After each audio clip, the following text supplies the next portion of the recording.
Assalamualaikum warahmatullahi wabarakatuh. Di sini kami akan mempresentasikan tentang pengenalan risiko dan imbal hasil. Nama kelompok yang pertama saya sendiri Ahmad Yakin dengan NIM 200302073 dan teman saya Imran Rosyadi 200300290.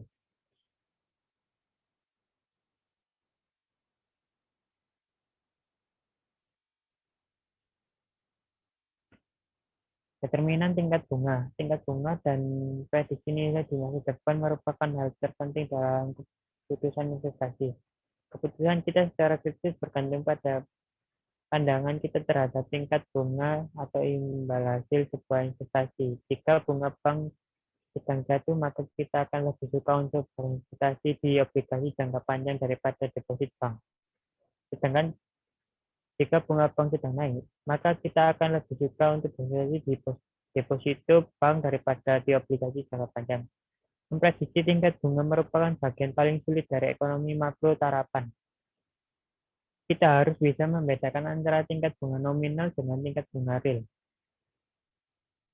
Tingkat bunga real dan nominal. Misalkan, presisi setahun lalu kita mendeposit 10 juta ke BPR, Pasar Bojo Semarang, di tingkat bunga 10%, dan sekarang kita akan menerima 11 juta.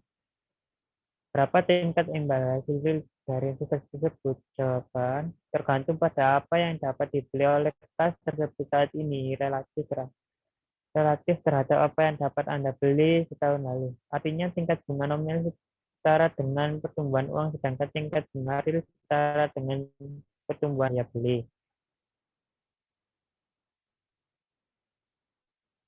Misalkan tingkat inflasi setahun ini adalah 6%. Daya beli kita menurun 6% dalam setahun. Jika R merupakan tingkat bunga nominal dan R kecil sebagai tingkat bunga real dan I adalah tingkat inflasi, maka kita simpulkan bunga real sama dengan bunga nominal dikurangi tingkat inflasi. Tingkat bunga real dan nominal. Namun faktanya hubungan pasti antara tingkat bunga real dengan tingkat bunga nominal adalah 1 ditambah bunga real sama dengan 1 tambah bunga nominal per 1 tambah inflasi, atau bunga real sama dengan bunga nominal dikurangi inflasi per 1 ditambah inflasi. Jadi jika dari contoh sebelumnya dan dengan menggunakan cara cepat, tingkat bunga realnya adalah 4%, maka dengan menggunakan rumus pasti yang di atas ini kita mendapat tingkat bunga real sebesar 3,77%. Catatan, tingkat bunga yang dijamin oleh deposit bank di sekitar kita adalah tingkat bunga nominal. Keseimbangan tingkat bunga real. 4 faktor dasar yang mempengaruhi tingkat bunga. Yang pertama, pasokan atau penawaran dari pihak bank-bank. 2, permintaan dari pihak para nasabah atau penabung dan penjamin. 3, tindakan pemerintah. 4, tingkat inflasi yang diantisipasi. Pemerintah dan bank sentral dapat menggeser kurva keseimbangan pemerintah dan penawar tingkat bunga real, baik ke arah kanan maupun kiri, dan kebijakan fiskal dan moneter. Keseimbangan tingkat bunga nominal, karena investor peduli pada imbal hasil real atau kenaikan daya beli, maka ketika inflasi meningkat, investor akan meminta tingkat bunga nominal yang lebih tinggi dari investasinya. Jika tingkat bunga real cukup stabil, maka kenaikan tingkat bunga nominal merupakan prediksi tentang kenaikan tingkat inflasi. Ide yang berasal dari Irving Fisher tahun 1930 ini dapat dijelaskan kembali dengan persamaan bunga nominal sama dengan bunga real plus faktor ekspektasi investor, di mana E dalam kurungnya adalah ekspektasi investor terhadap inflasi masa depan. Pajak dan tingkat bunga real. Kewajiban pajak didasarkan pada penghasilan nominal dan tarif pajak investor ditentukan oleh golongan tarif pajaknya. Dengan golongan tarif pajak dalam kurung C dan tingkat bunga nominal R, maka tingkat bunga setelah pajak adalah R dalam kurung 1 dikurangi tarif pajak.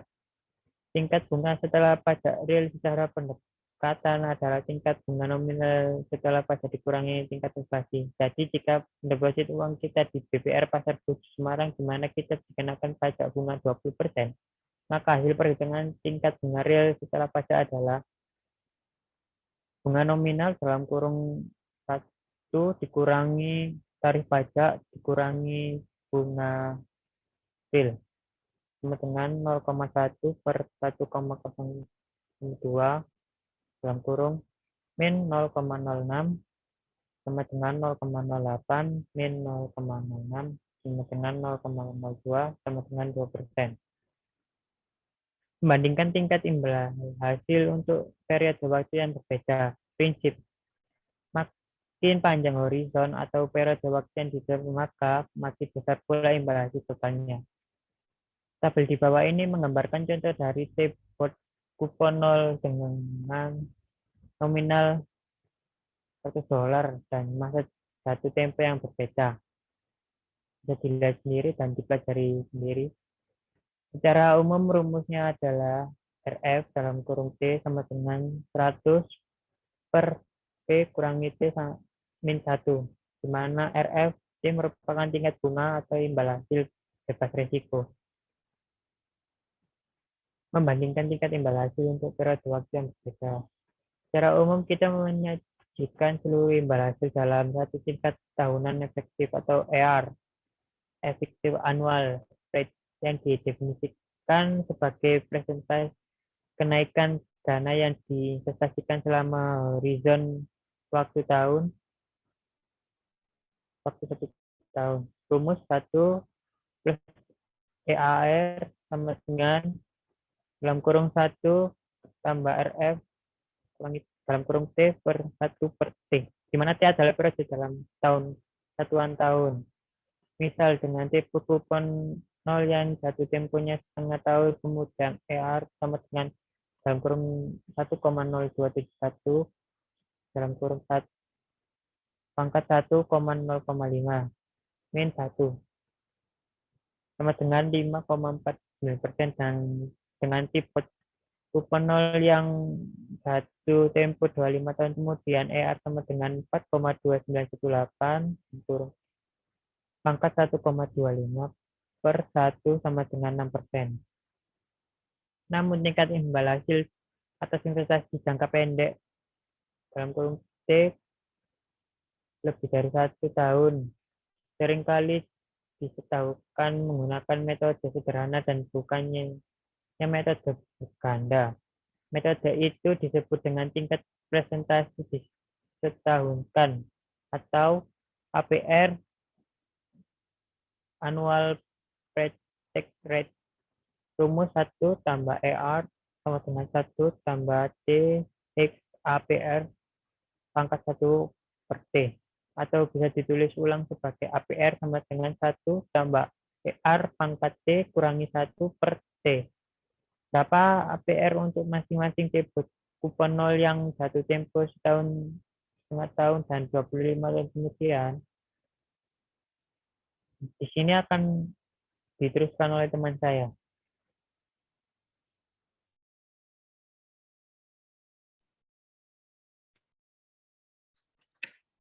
Membandingkan tingkat imbal hasil untuk periode waktu yang berbeda. Dari perbandingan antara 3 skenario jatuh tempo di bond sejauh ini, terbukti bahwa perbedaan antara APR dan ER akan tumbuh seiring dengan makin seiringnya frekuensi penggandaan dalam bentuk faktor periode waktu.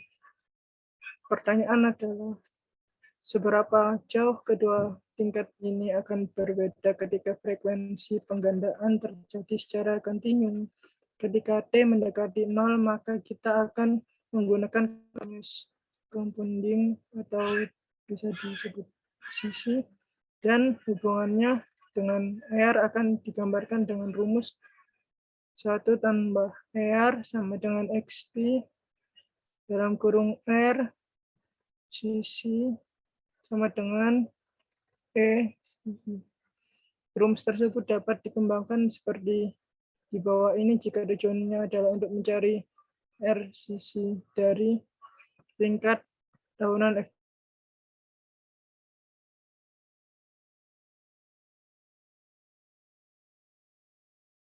efektif LRCC.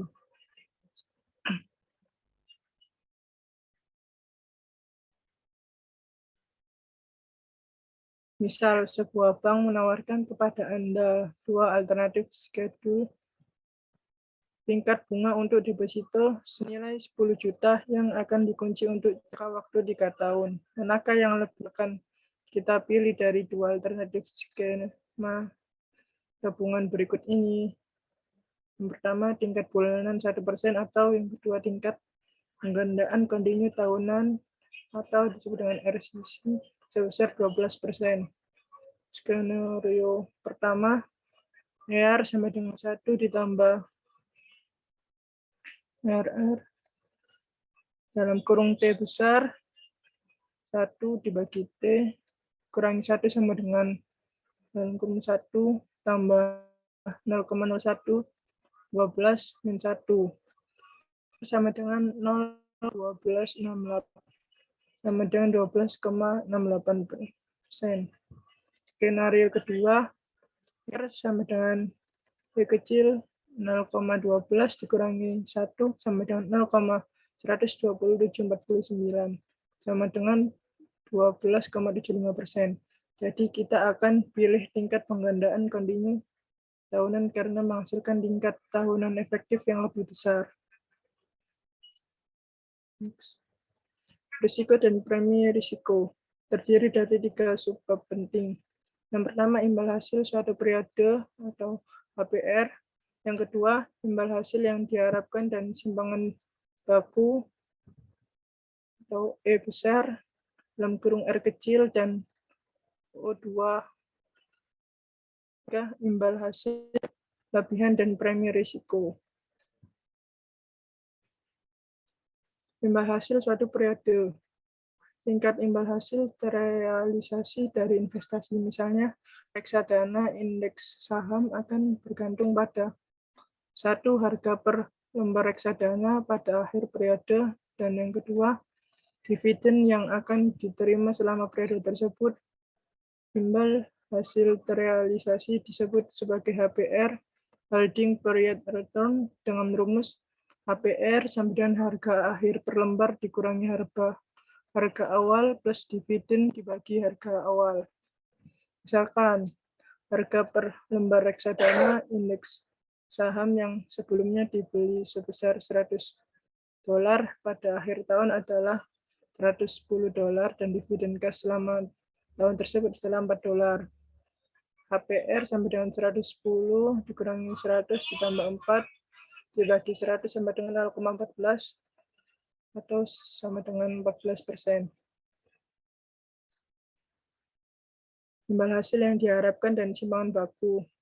Terdapat ketidakpastian besar terkait harga per lembar pada akhir tahun dan dividen yang akan diterima setahun dari sekarang. Sehingga nilai HPR yang kita hitung itu pun tidak pasti akan seperti itu juga hasilnya. Oleh karenanya, kita harus memikirkan beberapa skenario kemungkinan. P dalam kurung S dan memperkirakan berapa HPR dari setiap skenario tersebut. R dalam kurung S supaya kita bisa menghitung imbal hasil yang diharapkan. E dalam kurung R yang lebih rasional. Rumus E besar dalam kurung R sama dengan penjumlahan S kecil P dalam kurung S kali R dalam kurung S. Lihat spreadsheet 5.1, maka kita akan menemukan imbal hasil yang diharapkan yaitu P besar dalam kurung R sama dengan 0,25 dikali 0,31 ditambah 0,45 dikali 0,14 ditambah 0,25 dikali min 0,0675 ditambah 0,05 dikali 0,52. P besar dalam kurung R kecil sama dengan 0,0976 sama dengan 9,76%.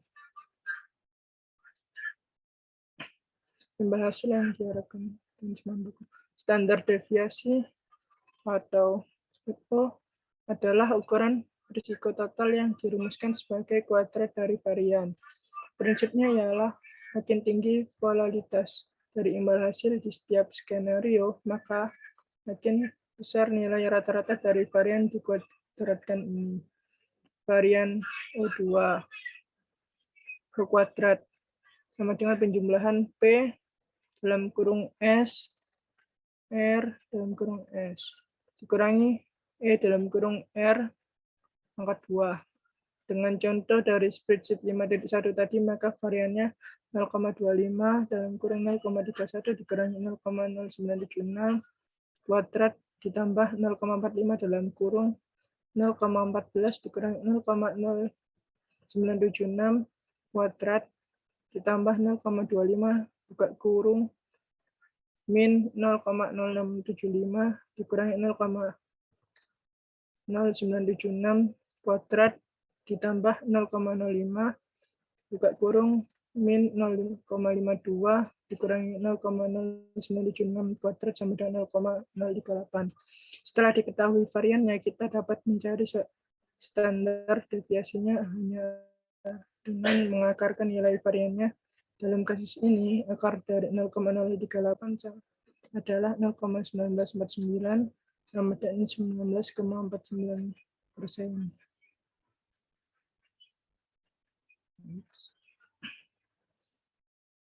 Sebelum dapat menjawab berapa banyak dana yang harus diinvestasikan, kita harus tahu terlebih dahulu berapa banyak kompensasi yang kita harapkan sebagai ganti, karena kita mau untuk menanggung risiko berinvestasi di reksadana, indeks saham yang lebih berisiko daripada tabungan atau deposito yang bebas risiko. Yang kedua, premi risiko atau risk premium ialah selisih dari tingkat imbal hasil yang diharapkan dengan inflasi.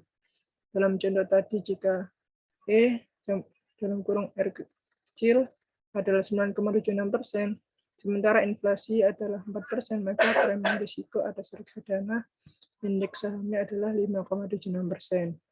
Nilai dari premi risiko itu sendiri disebut imbal hasil lebihan atau excess return.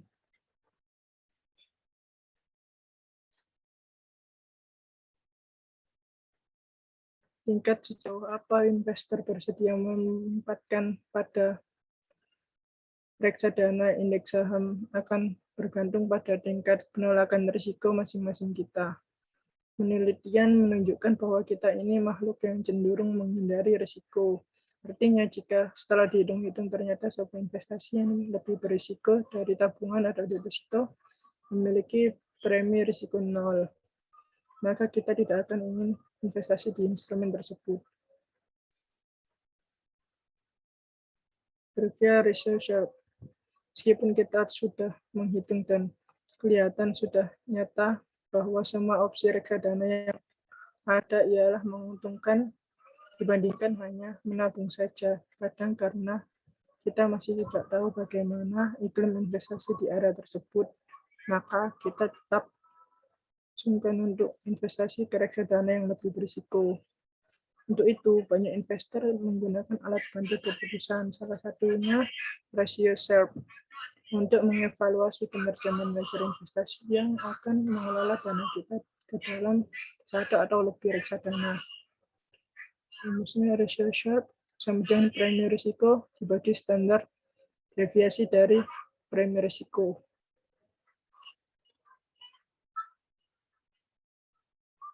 Terima kasih, mungkin itu saja yang bisa kita jelaskan. Kurang lebihnya mohon maaf.